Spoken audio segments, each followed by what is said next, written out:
I have rarely seen you attacked, but I did see you attacked when you were celebrating Sir Isaac Newton's birthday. Oh, I was like, people were so mad. people lost their mind. They lost their mind when you were, by the way, incorrect in the date of Jesus' birthday. That is not the date of Jesus' birthday. Jesus was not born on the 25th. Right. No, I mean, it's just... Right. Plus, I didn't even mention it. So what I said was, by the way, that to this day is my highest retweeted tweet. I tweeted it. Ever. I retweeted it. So you remember, it's actually a couple of years ago now. Yeah. So it was, on December 25th comes. There it is. Oh, you got Child good. was You born got who good, by the age of 30 would transform the world. Happy birthday, Sir so Isaac on this Newton. day long ago, a child was born who by age 30 would transform the world.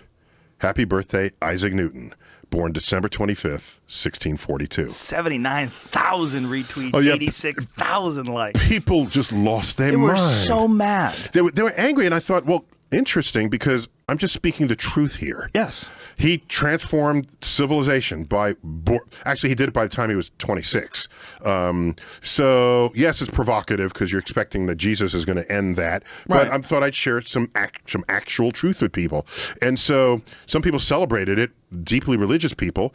One had a headline saying, Neil deGrasse Tyson is trolling Christians on Christmas Day. Well, and I said, Newton at least has the benefit of actually having been born that day. And then later on, it's actually more subtle than that with Newton, because he was on the Julian calendar, which is 10 days shifted from the Gregorian calendar. So if you ask what would his birthday be today, it would be January 4th, not December 25th. Oh. So... yeah, but when he was born, his mother was celebrating Christmas, so that's really what matters for that tweet. Well, it's such a bizarre thing anyway, because if you're a real Christian, you would understand that the birthday was shifted in order to comply with pagan religions. Yeah, exactly. It landed. I don't know how many people know that, actually. I mean, you're a well-read guy, but so if you give me a minute to just explain that. So December 21st, we know, is the first day of winter, shortest day of the year.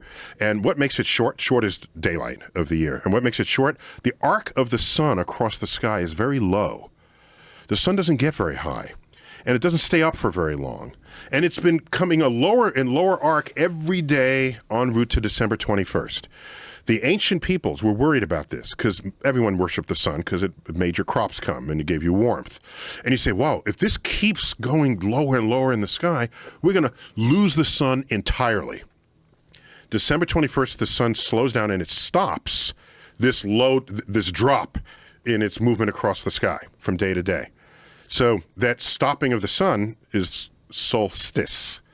That's Latin, the stationary sun, like armistice, stationary arms, right, from the end of the First World War. November 11th that was. Armistice, solstice. So the movement of the sun lower in the sky stops. But that doesn't mean it's going to come back. It takes a few days for it to slow down, stop, and then reverse. You say, oh, it is coming back. Let's celebrate that. And that's a few days after December 21st. It's about December 25th, a pagan holiday celebrating the return of the sun. Christianity is trying to take foothold where pagans once roamed. And you put celebrations that match theirs just so that the shift is not as hard for you.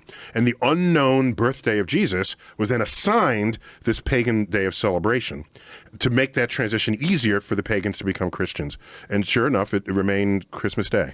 And isn't it speculated? It made the birth of Jesus. The speculated birthday of Jesus is like the spring. The spring. Right? There's some passages, of course, in the New Testament that reference what the sheep were doing. Plus, there's a census being taken by the Romans, which is what, and Mary goes to the manger. The animals are not in the manger, not at the. So there's secondary evidence for that it's probably happened in the spring. That's right.